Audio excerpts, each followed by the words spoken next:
మనతో పాటు ఎమ్మెల్యే వివేకానంద్ గారు గౌడ గారితో ఉన్నారు. మాట్లాడదాం. అన్న ఏది చూసుకుంటే విదేశీ పర్యటనలో కూడా సీఎం రేవంత్ రెడ్డి గారు అధికార ప్రభుత్వంలో కూడా పెట్టుబడులు రాబోతున్నాయి రాష్ట్రానికి. అయితే గతంలో దావోస్ పర్యటనలో కూడా 4,000 కోట్లు వచ్చాయి. ఇప్పుడు కూడా 40,000 కోట్లు వస్తున్నాయని చెప్పేసి అంటా ఉన్నారు. సో మీరేమో వివరాలు ఏం లేదు, ఓన్లీ నామకే చెప్తున్నారు అంటున్నారు. ఏం చెప్తారు? స్పష్టంగా మేము తెలియజేసినాం. వాళ్ళు తెచ్చినటువంటి పెట్టుబడులన్నీ కూడా ఒక ఫేక్. వాళ్ళంతా కూడా తప్పుడు ప్రకటనలతో ప్రజలను మభ్యపెట్టే ప్రయత్నం చేస్తూ ఉన్నారు, తప్పుడు ప్రచారం చేస్తూ ఉన్నారు. వాళ్ళు ఏంటంటే గత ప్రభుత్వం కంటే బాగా చేశామని చెప్పేటువంటి ప్రయత్నం, మేము చక్కడ గత ప్రభుత్వం కంటే పెద్ద ఎత్తున మా దగ్గర పెట్టుబడులు తీసుకొచ్చడం చేసే ప్రయత్నంలో భాగంగానే ప్రచారం తప్ప, అంటే వారి ఒక మాట తీరంటే వాళ్ళ వ్యవహార శైలి ఏ రకంగా ఉందంటే పులిని చూసి నక్క వార్తలు పెట్టుకుంటున్నది.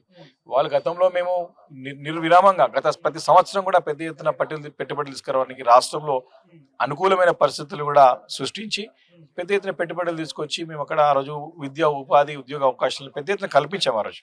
కానీ వారు వచ్చిన వెంబడే అన్ని కూడా రద్దు చేస్తూ తప్పుడు నిర్ణయాలు తీసుకొని రాష్ట్రంలో అయోమయం సృష్టించి పెట్టుబడులకు అనుకూలమైనటువంటి వాతావరణం అంతా కూడా దిగజార్చి చెడగొట్టి ఈరోజు తిరిగి మేము పెట్టుబడులు తీసుకొస్తామంటే ప్రజలు ఎవరు నమ్ముతారు?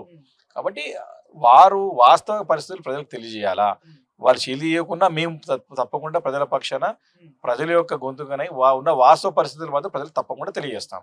అంటే అటు ప్రభుత్వం ఏంటంటే 40,000 కోట్లు వచ్చాయని చెప్పేసి అంటాను, మీరేమో ఓన్లీ వచ్చిందల్లా 800 కోట్లే అంటా ఉన్నారు. ఏంటి మరి ఏం చెప్తారు అసలు? ఈ యొక్క స్టేట్మెంట్ మేము అసెంబ్లీ వేదికగానే అనేక వేదికలపైన సుస్పష్టంగా క్లారిటీగా మేము వివరాలతో పాటు మేము నిరూపించాము. కేవలం వచ్చింది 862 కోట్లు మాత్రమే. 40,000 కోట్ల రూపాయలు అదానీ దీని 14,000 కోట్లు ఫేక్. అదేవిధంగా 8,000 కోట్లు గోడి కంపెనీది ఫేక్. అదేవిధంగా గతంలో చేసినటువంటి ఎంవీఓల్ని మళ్ళీ మేము చేసినామని చెప్పి చూపెట్టడం అనేది మాత్రం వారి యొక్క విఘ్నత, వారి యొక్క ఆలోచన విధానం ఆ రకంగా ఉన్నది. గతంలో లూప్లో ఉన్నటువంటి 4,400 కోట్ల రూపాయలని మళ్ళీ కొత్తగా చూపెట్టడం. కాబట్టి వాళ్ళు కేవలం డంబాచారం, మేము పెద్దగా చేస్తున్నాము, మేము బాగా చేస్తున్నాం, గతంలో తప్పులు జరిగినాయి అని చెప్పే ప్రయత్నం, గతంలో కేసీఆర్ గారు ఆనవాళ్ళు కూడా చేస్తామని చెప్పే ప్రయత్నం, మళ్ళీ రాష్ట్రాన్ని అసెంబ్లీ వేదికగానే మేము క్యాన్సర్ పేషెంట్ లాగా తయారైంది రాష్ట్రం అని చెప్పడం, క్యాన్సర్ పేషెంట్ అని చెప్పి పెట్టుబడులు ఆకర్షించిన పోతే పైలిస్తారు ఎవరైనా. కాబట్టి ఆయన ఒక భాష వల్ల, ఆయన ఒక మాట తీరు వల్ల రాష్ట్రానికి తీవ్ర నష్టం వాటిల్లింది, నష్టం కలుగుతున్నది. వారి వ్యవహారం మార్చుకోవాలా, నేల వేడిచి సాము చేయడం కాదు.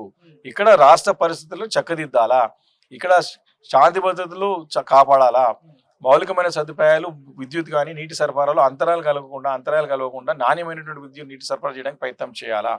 అట్లా చేస్తే నీకు పెట్టుబడులు వస్తాయి తప్ప నువ్వు తీసుకున్న నిర్ణయాల వల్ల ఉన్న పెట్టుబడులు ఉన్న ఇండస్ట్రీస్ ఇక్కడికి వెళ్ళిపోయినాయి. ఈరోజు సెమీ కండక్టర్ కంపెనీ అయినటువంటి కేన్స్ వెళ్ళిపోయింది ఇక్కడ నుంచి, కార్నెల్ అదేవిధంగా గ్లాస్ మ్యానుఫ్యాక్చరింగ్ కంపెనీ వెళ్ళిపోయింది ఇక్కడికి, ఫాక్స్కాన్ ఎక్స్పాన్షన్ ఇక్కడ కావాల్సింది పోయి నీకు చెన్నైలో అవుతా ఉంది. నువ్వు ఫార్ములా ఈ రేస్ రద్దు చేసినందు వల్ల వాళ్ళు పోయి మంచి చెన్నైలో పెట్టుకున్నారు.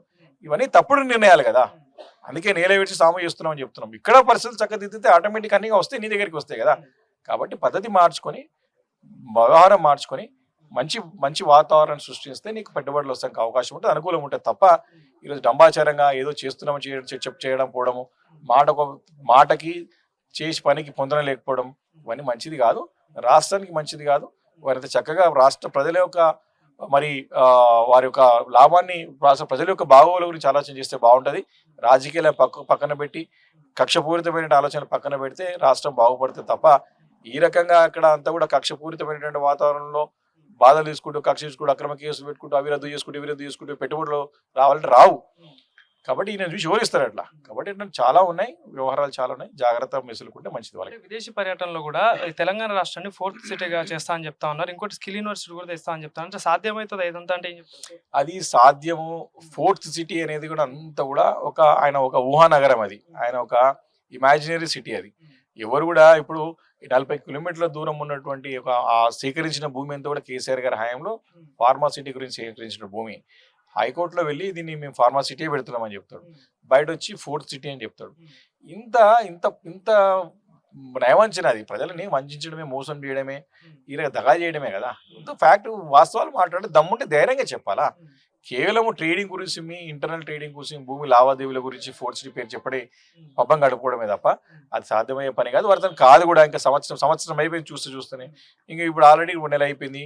ఎలాంటి మెటీరియలైజ్ లేదు, భూమి ఏం లేదు, రాయి లేదు, తట్టడి మట్టి తెలియదు అక్కడ. ఎట్లా అవుతుంది అట్లా? ఎట్లా పాసిబుల్ అవుతుంది? కాబట్టి ఉన్న పరిస్థితులు చక్కదిద్ది, ఉన్న పెట్టుబడులు, ఉన్న ఇండస్ట్రీస్ పోకుండా కాపాడుకుంటే అదే గొప్ప రేవంత్ రెడ్డి గారికి. కొత్త దేవుడు కానీ ఉన్నవి పోకుండా చూసుకుంటే మంచిదేనా అని చెప్పి నేను తెలియజేస్తా ఉన్నాను. Thank you.